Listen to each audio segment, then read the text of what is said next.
Hello friends, आप सभी का स्वागत है तुलसीदास एडुसर्व यूट्यूब चैनल में। और आज हम इस वीडियो सेशन में प्रकाश यानी लाइट के जितने भी इम्पोर्टेंट टॉपिक हैं इसमें कवर करेंगे, जो आपके कम्पिटिटिव एग्ज़ाम या आप क्लास 10th या 12th के छात्र हैं तो आपके एग्ज़ाम में बहुत ही यूजफुल होने वाला है। तो आप इस वीडियो सेशन में शुरू से अंत तक बने रहिएगा। और अभी तक इस YouTube चैनल को सब्सक्राइब नहीं किए हैं तो सब्सक्राइब और बेल आइकन को प्रेस कर दीजिएगा, क्योंकि ऐसे ही और नए वीडियो का नोटिफिकेशन आपको सबसे पहले मिल सके। तो हम आज का टॉपिक स्टार्ट करते हैं। और पहला है, प्रकाश एक प्रकार की ऊर्जा है। यानी प्रकाश क्या है? एक प्रकार की ऊर्जा है। ठीक है, आप इसे नोट करेंगे कि प्रकाश एक प्रकार की क्या है? ऊर्जा है। ठीक है, जिसे गमन के लिए माध्यम की आवश्यकता नहीं होती है। तो हम इसे समझने की कोशिश करेंगे। जैसे ध्वनि को माध्यम की आवश्यकता होती है, यानी कहने के मतलब फ्रेंड ये है कि अगर ध्वनि आप अगर सुन पाते हैं तो वो हवा की मौजूदगी से, अगर हवा नहीं है, वायु नहीं है तो हमें ध्वनि नहीं सुनाई देगी।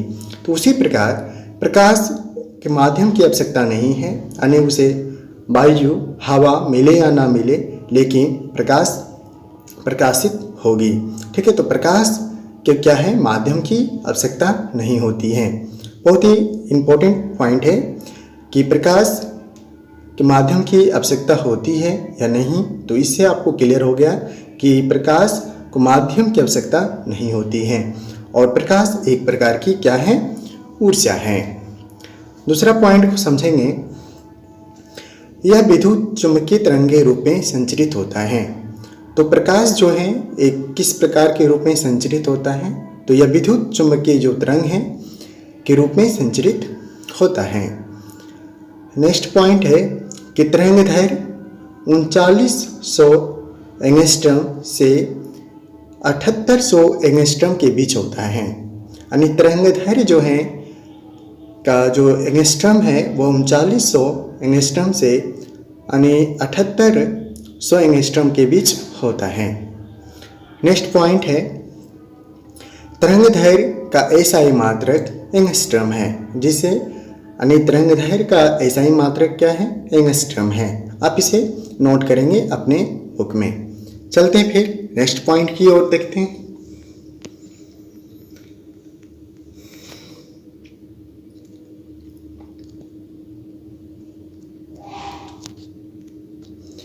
और नेक्स्ट पॉइंट है कि प्रकाश के फोटोन सिद्धांत के अनुसार प्रकाश ऊर्जा के छोटे छोटे मंडलों के रूप में चलता है, उसे फोटोन कहते हैं। यानी प्रकाश किस सिद्धांत पे कार्य करता है? तो प्रकाश एक फोटोन के सिद्धांत पे कार्य करता है।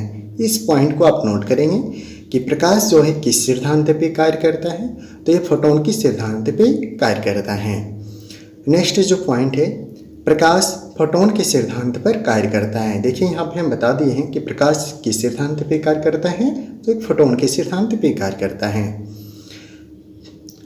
नेक्स्ट पॉइंट है कि प्रकाश तरंग अनुप्रस्थ होती है। यानी प्रकाश जो तरंग होती है वो क्या होती है? अनुप्रस्थ होती है। तो हम अब समझेंगे यहाँ पे कि अनुप्रस्थ क्या होता है। चलते हैं फिगर की ओर और समझते हैं अनुप्रस्थ क्या है।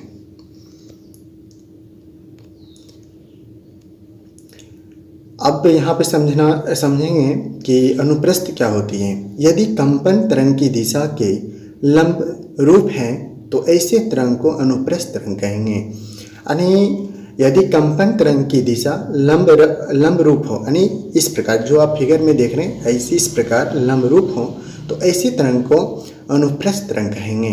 आप फिगर से समझ सकते हैं।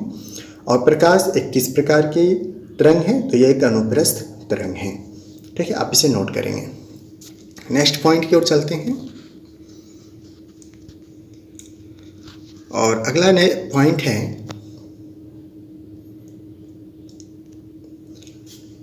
अनुदैर्घ्य तरंग। ठीक है, तो अब अनुदैर्घ्य तरंग के बारे में समझेंगे। यदि कंपन तरंग की ही दिशा में ही है तो ऐसी तरंग को अनुदैर्घ्य तरंग कहते हैं। फिर से समझेंगे यदि कंपन तरंग की ही दिशा में ही है तो ऐसे तरंग को अनुदैर्ध्य तरंग कहते हैं। यानी तरंग की जो दिशा है वो क्या रहेगा, लंबवत रहेगा, यानी सीधा रहेगा। ठीक है, तो उसको क्या कहेंगे, अनुदैर्ध्य तरंग कहेंगे। तो आप यहाँ पे नोट करेंगे कि ध्वनि जो है किस प्रकार की तरंग है, तो अनुदैर्ध्य है। तो आप यहाँ पे नोट करेंगे ध्वनि किस प्रकार की तरंग है, तो ध्वनि एक अनुदैर्ध्य तरंग है और प्रकाश एक अनुप्रस्थ तरंग है। तो उम्मीद है फ्रेंड कि आप अनुदैर्ध्य और अनुप्रस्थ समझ गए होंगे। तो हम चलते हैं फिर नेक्स्ट पॉइंट की ओर।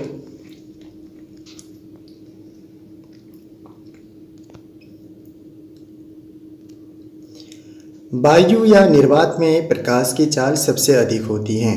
ये जो पॉइंट है, मैं आपसे यहाँ पे इस प्रकार सवाल पूछा जाता है एग्जाम में कि वायु की चाल सबसे अधिक किस में होती है। तो वायु की जो चाल होती है सबसे अधिक वो निर्वात में होती है। यानी जहाँ पे वायु या निर्वात में प्रकाश की चाल सबसे अधिक होती है, यानी प्रकाश की चाल सबसे अधिक किस में होती है, इस प्रकार के क्वेश्चन आपसे पूछा जाता है। तो वायु या निर्वात में प्रकाश की चाल क्या होती है, सबसे अधिक होती है। तो आप इसे नोट करेंगे। और यहाँ पे नेक्स्ट पॉइंट है कि 3 गुना 10 पर पावर 8। ठीक है, यहाँ पे टाइपिंग के लिए छूट गया था। 3 गुना 10 पर पावर 8 मीटर प्रति सेकेंड, यानी वायु में प्रकाश की जो चाल है वो कितनी है, 3 गुना 10 पर पावर 8 मीटर प्रति सेकेंड। ठीक है, और प्रकाश की चाल सबसे अधिक होती है वायु में या फिर निर्वात में। ठीक है, ये दोनों ऑप्शन आप याद रखेंगे। और नेक्स्ट पॉइंट है सूर्य के प्रकाश को पृथ्वी तक आने में 8 मिनट 19 सेकेंड का समय लगता है। यानी सूर्य के जो प्रकाश है, सूर्य के प्रकाश को पृथ्वी तक आने में 8 मिनट 19 सेकेंड का समय लगता है। नेक्स्ट पॉइंट है कि चंद्रमा से परावर्तित प्रकाश को पृथ्वी तक आने में 1.28 सेकेंड का समय लगता है। यानी चंद्रमा से परावर्तित प्रकाश पृथ्वी तक आने में कितना सेकेंड समय लगता है, तो 1.28 सेकेंड का समय लगता है। ठीक है, आप इसे नोट करेंगे। अगला पॉइंट है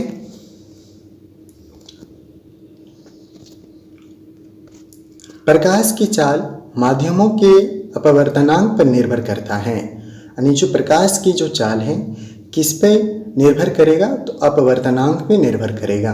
तो आप इसे नोट करेंगे कि प्रकाश की चाल यानी किस पर निर्भर करता है, तो यह अपवर्तनांक पर निर्भर करता है।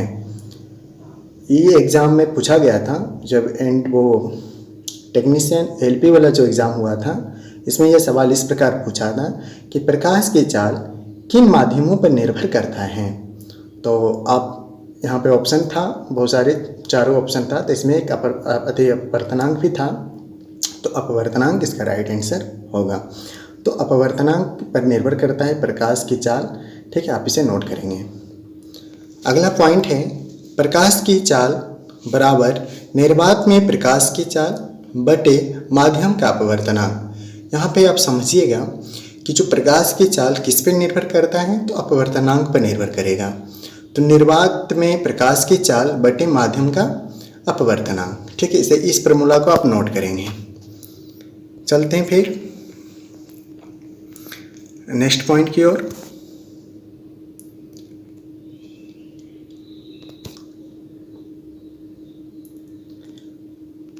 नेक्स्ट पॉइंट है प्रदीप्त वस्तुएं।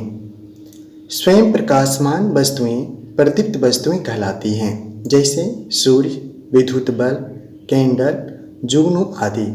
आप फिगर से समझ सकते हैं, यह सूर्य है, बल्ब हैं और ये कैंडल हैं। और जैसे सूर्य, विद्युत बल्ब, कैंडल, ये सारे क्या हैं, प्रदीप्त वस्तुएं हैं। यानी स्वयं प्रकाशमान वस्तुएं यानी खुद से वे वस्तु यानी ऐसी वस्तुएं जो खुद यानी प्रकाशमान हो, यानी वो प्रकाश उज्जलित करता हो यानी उज्ज्वल देता हो, तो ऐसी वस्तुओं को प्रदीप्त वस्तुएं कहलाती हैं।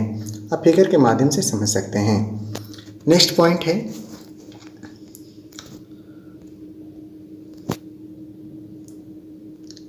अप्रदीप्त वस्तुएं। दूसरे के प्रकाश से प्रकाशमान वस्तुएं अप्रदीप्त वस्तुएं कहलाती हैं। जैसे लकड़ी, किताब, टेबल आदि फिगर से समझ सकते हैं, वो सब क्या हैं? अप्रदीप्त वस्तुएं हैं। उसे प्रकाशमान करने के लिए दूसरे प्रकाश की आवश्यकता होती है। जैसे सूखी लकड़ी है, उसको जलाना है तो केरोसिन चाहिए, उसके बाद माचिस की तिलिया यानी प्रकाश चाहिए, तो वो क्या होगा? वस्तुएं प्रकाश देगी। ठीक है, तो ऐसी वस्तुएं अप्रदीप्त वस्तुएं कहलाती हैं जो दूसरे के प्रकाश से प्रकाशमान होता है।